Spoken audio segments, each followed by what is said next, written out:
Okey. Bismillahirrahmanirrahim. Tuan-tuan dan puan-puan yang dirahmati Allah, saya mohon maaf sekali lagi ada masalah teknikal di sini, dan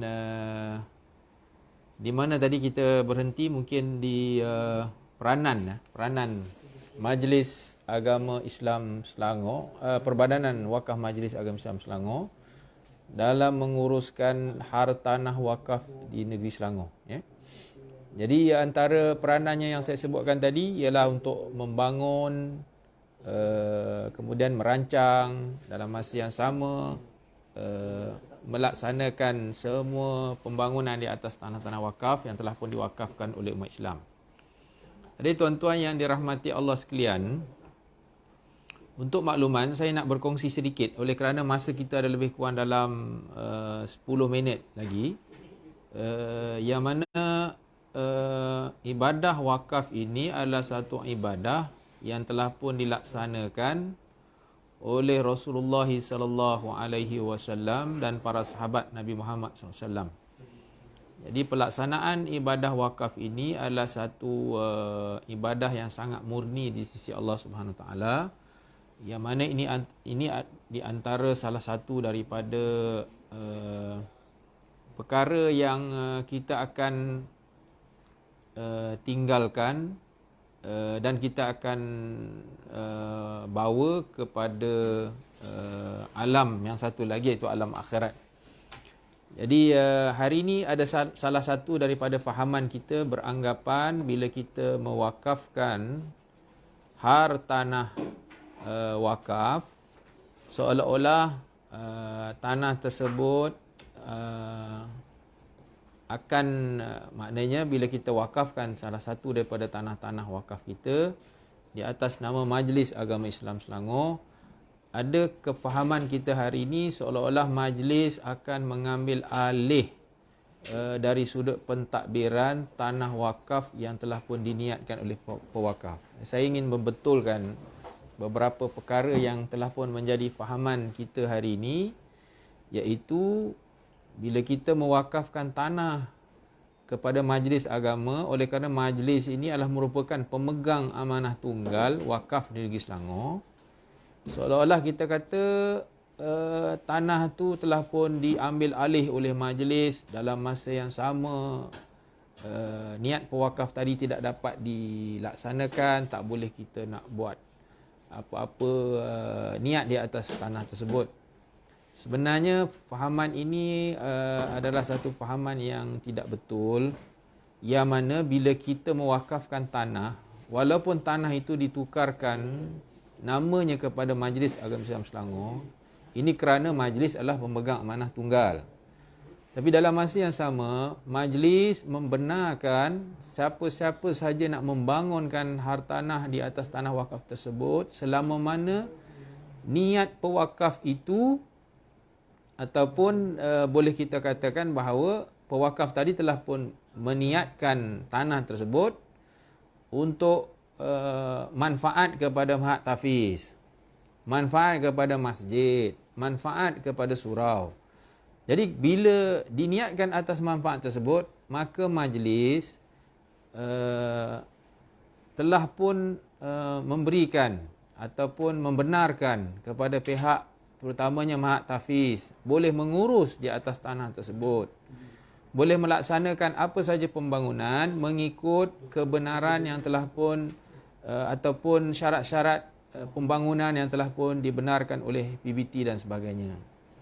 Jadi perkara ni sebenarnya menjadi salah satu viral hari ini, seolah-olah bila tanah tu diwakafkan, majlis akan mengambil alih semua sekali dan pengurus kepada tahfiz pun tak boleh nak buat apa atas tanah tu. Ini satu perkara yang tidak betul dan tidak benar, kerana siapa-siapa yang mewakafkan hartanya di Perbadanan Wakaf Selangor ini mesti ada tujuan wakaf. Maknanya dia ada penerima manfaat.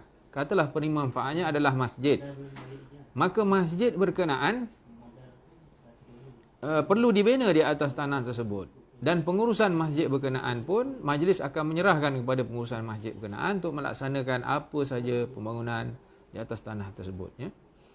Dan fahaman kita hari ini ialah kita kena mengenepikan fahaman-fahaman yang mengatakan bahawa bila tanah itu ditukar kepada nama majlis, seolah-olah majlis telah pun mengambil alih daripada A sampai Z semua sekali dari sudut pentadbirannya. Jadi itu tidak betul ya. Jadi tuan-tuan yang dirahmati Allah sekalian, saya mengharapkan supaya mana-mana individu yang ingin mewakafkan terutamanya berkaitan dengan hartanahnya, rujuklah dahulu dengan Perbadanan Wakaf Selangor untuk mendapatkan penjelasan yang lebih jelas ya. Supaya tuan-tuan faham, kalau sekiranya tuan-tuan tidak menukar nama kepada Majlis Agama Islam Selangor sebagai pemegang amanah, ini akan menyebabkan tanah tersebut masih kekal sebagai tanah individu. Fahaman kita hari ini, walaupun tanah individu, kita beranggapan bila dah diwakafkan oleh individu berkenaan, maka kita boleh buat apa saja atas tanah tu dan insya-Allah dia boleh bertahan lama. Dari sudut bertahan lama ni tuan-tuan, saya ingin memaklumkan apabila tanah tersebut tidak ditukarkan kepada Majlis Agama Islam Selangor, tanah tu masih milik individu, maka kita akan melihat ada beberapa kes yang berlaku ya. Antaranya bila individu tersebut meninggal dunia, tanah yang telah pun diniatkan wakaf tadi telah pun terputus ibadah wakafnya apabila individu tadi meninggal dunia dan tanah itu menjadi milik waris dan menjadi harta pusaka. Bila jadi harta pusaka, kalau sekiranya anak kita ataupun waris kita orang yang faham tentang wakaf, jadi mereka akan merujuk kepada perbadanan untuk mewakafkan semula. Tapi kalau sekiranya mereka tidak ada fahaman berkaitan dengan wakaf ni, mereka menganggap ini merupakan harta faraid dan tidak ada pula bukti mengatakan individu tersebut mewakafkan, maka akan menjadi satu masalah. Bila tanah tu menjadi harta faraid, jadi terputuslah wakaf berkenaan. Yang mana jariahnya sepatutnya boleh diberikan kepada pewakaf tadi setelah dia meninggal dunia, tapi selepas dia meninggal dunia tiba-tiba terputus pula wakafnya. Jadi ini satu perkara ataupun amalan yang menyebabkan harta ataupun wakaf ataupun jariah orang yang telah pun meninggal dunia ini telah pun hilang, dan dalam masa yang sama waris juga akan mendapat apa yang dikatakan tidak melaksanakan niat kepada tanah berkenaan sebagai tanah wakaf.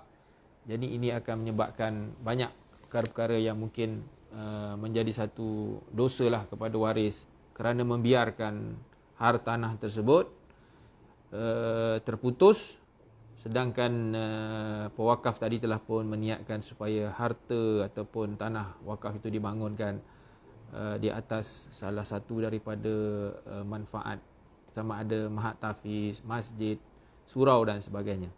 Jadi ini satu perkongsian yang sedikit dalam bicara wakaf ini supaya tuan-tuan maklum bahawa ada beberapa kes yang telah pun diterima oleh Perbadanan Wakaf Selangor yang mana tanah tu masih nama individu tapi di atasnya ada surau, ada mahat tahfiz. Jadi kita menasihatkan kepada individu berkenaan, kalau sekiranya dia masih hidup, buatlah proses pewakafan itu di majlis di Perbadanan Wakaf Selangor. Kita akan bantu untuk menguruskan tanah tersebut untuk ditukarkan kepada milik nama Majlis Agama Islam Selangor sebagai pemegang amanah wakaf. Jadi untuk makluman tuan-tuan, walaupun tanah itu nama milik Majlis Agama Islam Selangor tapi dalam kurungan wakaf, majlis adalah pemegang amanah sahaja tuan-tuan. Ya, majlis agama sebagai pemegang amanah sahaja.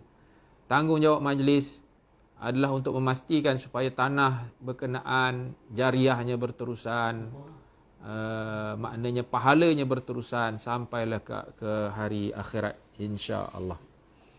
Jadi tuan-tuan yang dirahmati Allah sekalian, hari ini boleh maknanya kita nak mewakafkan harta kita bukan sahaja tanah, tapi dengan wang tunai. Kerana kita yang tidak ada tanah, kita gunakanlah kaedah mewakafkan harta kita melalui kaedah wang tunai. Dan hari ini boleh berwakaf melalui online. Kerana PKPB tuan-tuan, wakaflah melalui online, boleh pergi kepada laman web kita, kita ada Snap and Pay. Maknanya tuan-tuan boleh snap melalui QR code dan sebagainya.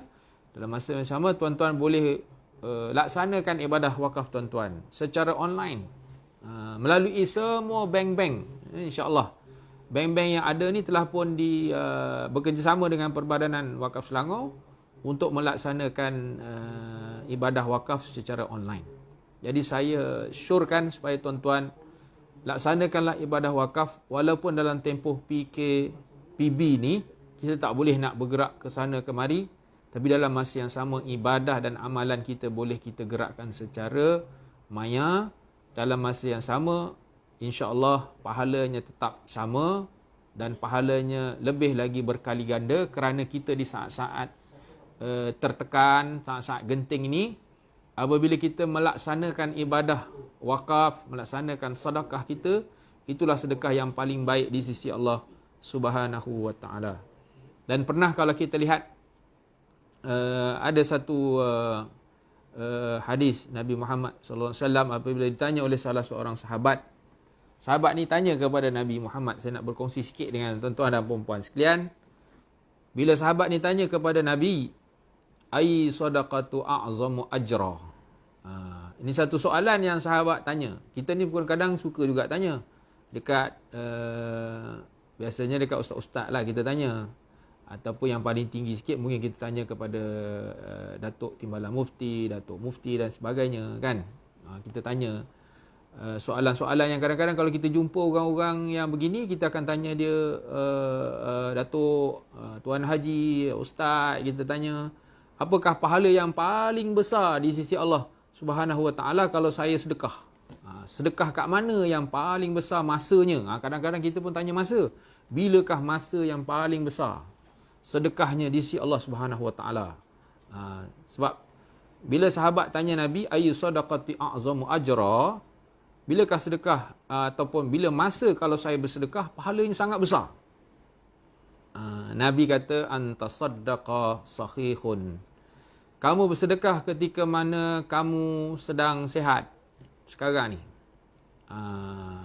sahihun makna sedang sihat, sedang kita dapat banyak harta ataupun sedang sihat, tak sakit lah. Kebanyakan orang kadang-kadang bila dah sakit baru nak bersedekah, tak apa juga, Alhamdulillah. Ingat juga nak bersedekah.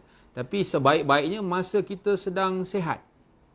Biasanya kita sedang sihat ni kita lupa nak bersedekah sebab kita masih sihat. Tapi bila kita sedang sakit, biasanya kita mudah nak bersedekah. Biasa gitulah. Ya. Tapi Nabi kata kamu bersedekah ketika mana kamu sedang sihat. Sahihun. Sahihun ketika mana kamu dalam keadaan sangat-sangat kedekut. Anta'malul ghina. Maknanya kamu sangat-sangat kedekut.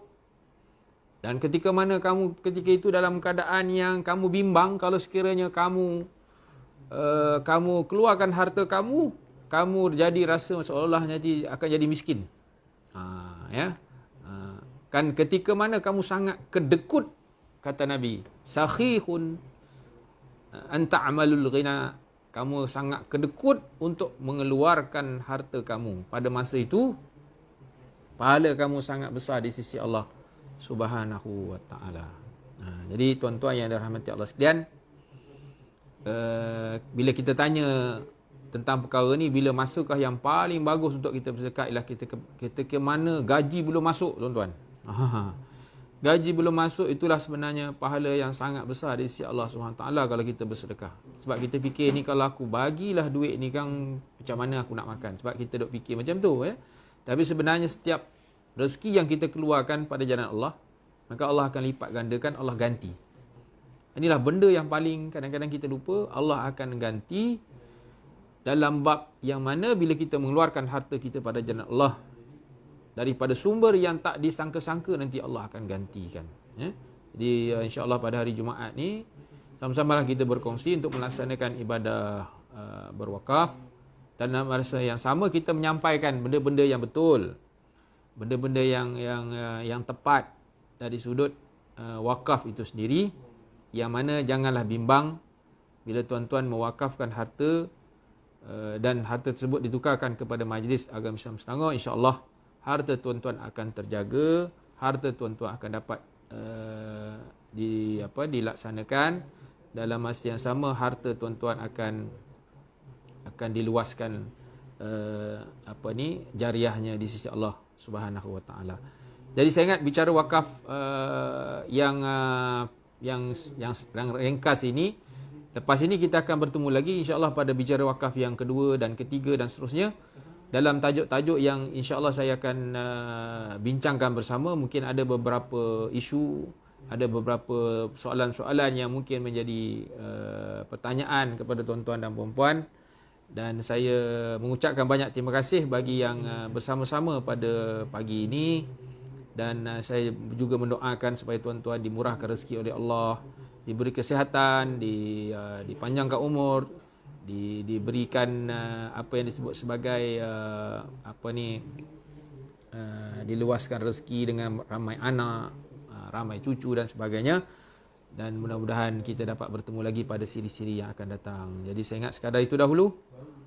Saya mohon kemaafan, insya-Allah bertemu lagi pada siri-siri yang akan datang, dan saya mohon maaf atas kesilapan teknikal yang berlaku pada pagi ini dengan keadaan talian yang sekejap kadang-kadang okey, sekejap tak okey ni, tak apalah. Ini semua adalah ketentuan Allah, dan macam mana pun kita akan bersedia untuk masa-masa yang akan datang. Saya sudahi dengan wabillahi taufiq wa hidayah. Assalamualaikum warahmatullahi wabarakatuh.